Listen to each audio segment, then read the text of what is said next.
I'm glad you're here today. We're going to talk about a wonderful, simple, and luxurious dish that you can make. It's a great special occasion dish. We're going to do seared veal chops. We're going to serve it with some Bearnaise, and I like to serve it with asparagus. Real few ingredients. You need veal chops, salt, pepper, some nice whole butter, and a really, really good high quality pan. And I've got all these things here. Let's get started. The first thing I want to talk about a little bit is the pan. It's really important that if you don't have one, it's worth investing in. Get yourself a nice heavy gauged pan, something like this. And the reason why is it's going to hold the heat better, it's going to conduct heat better, it's going to allow you to sear and get great color, and it's going to give you a much better cooking experience. Okay? So while we're getting set here, I'm going to heat this up to medium high, and then I'm going to move to our veal chops here. Now I got some great veal chops. They're about, 6-ounce chops, and as you can see, I've got them on paper towel. I want to get all the water off of them. Any water that may be in the package or that's just moisture, all of that is the enemy of searing and brown. So we're going to remove all that. I'm going to pat them, in fact, on this side a little bit just to get that color off, or not the color, but just that moisture off. And then we're going to go and season. Salt and pepper. The right amount of salt and the right amount of pepper that you want to put on here is, you should be able to look at the piece of meat or whatever you're seasoning, and if you take a look at it, it's very evenly, lightly dusted and coated. Okay, so now turn them over, and a little bit of salt. We're going to put, again, pepper.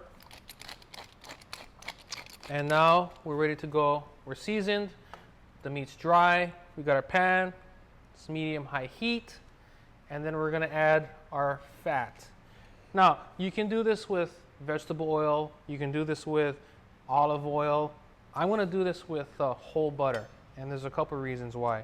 First of all, butter I think has a lot of flavor, and the cool thing is this butter here has milk solids, and when I put it in the pan here, as it melts, what's going to happen is the butter solids are going to start to brown. And when they brown, it gives you a nice nutty flavor. And that nice nutty flavor is going to also give you a nice enhanced richness to the veal chops. Now we're going to cook them nice and evenly and nice and slowly here. As you can see, the butter is melting nicely. It's nice and bubbling. That's the water that's in the butter. And I can smell it. You can kind of start to smell a little bit of that nuttiness coming out. So we're going to add our veal chop. Again, when you put it in, place it in away from yourself so the butter doesn't splatter on you. They're both going in the pan now. Now, one thing you want to do when you put them in the pan here is put them in a way that they're not crowding. This is more, you would not want to put more than this in the pan. I got 2 chops, and you can see there's nice space around here. What's really important in cooking is you don't overcrowd the pan. When you overcrowd the pan, what happens is, again, the heat has a hard time recovering, and then you don't get the nice color you want. One of the things I like to tell people is cooking is not just about how things look, it's also about how things sound. And right now, if I'm listening, I can hear some of that sizzling, I can hear some of that popping, and that tells me that we're doing this correctly.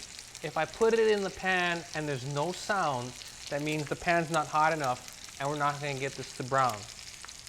At this point right now, basically, we're going to let it cook. I'm not going to touch it. I'm not going to move it. We're just going to let it cook here in the pan.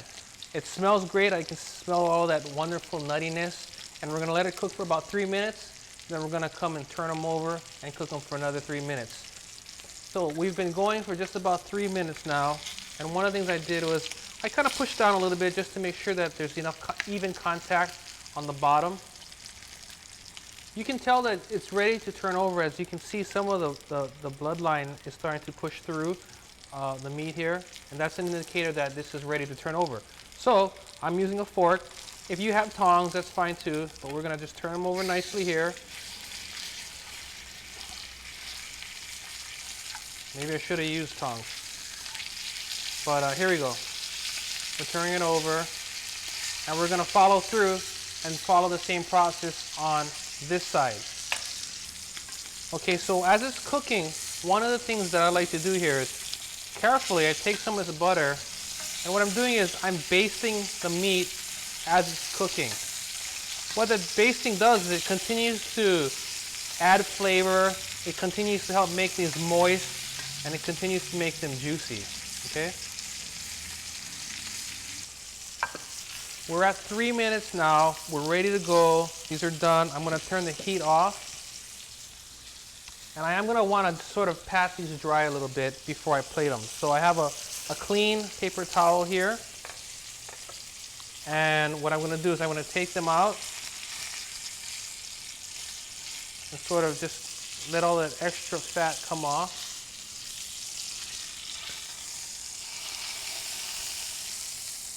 I have another fork here for that. Okay, and then we're gonna plate.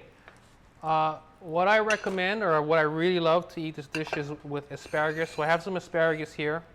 I got my chops, I've got asparagus, and I've got my Bearnaise here. Now the Bearnaise sauce recipe is on the website, so you can find it there.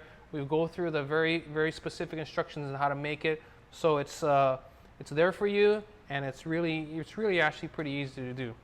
I've got my blanched asparagus here. Now I've got my chops. And what I'm going to do is go ahead and we're going to plate this.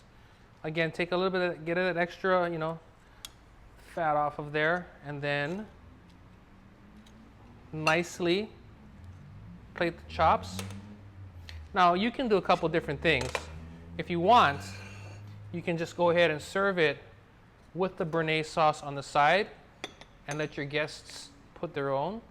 Or sometimes what I like to do is just put a little bit on the plate there for people to get the party started. And then I pass more along the table for people to add a little bit more as they want to. But Bearnaise is a wonderful sauce. It actually goes with veal Oscars, so that's a classic pairing with crab and veal. Bearnaise is excellent with asparagus. So we have just a really, really great pairing here. And just for a little bit of garnish, I'll put a little bit of salt there. So that's it. Veal chops with the Bearnaise sauce and asparagus. Enjoy.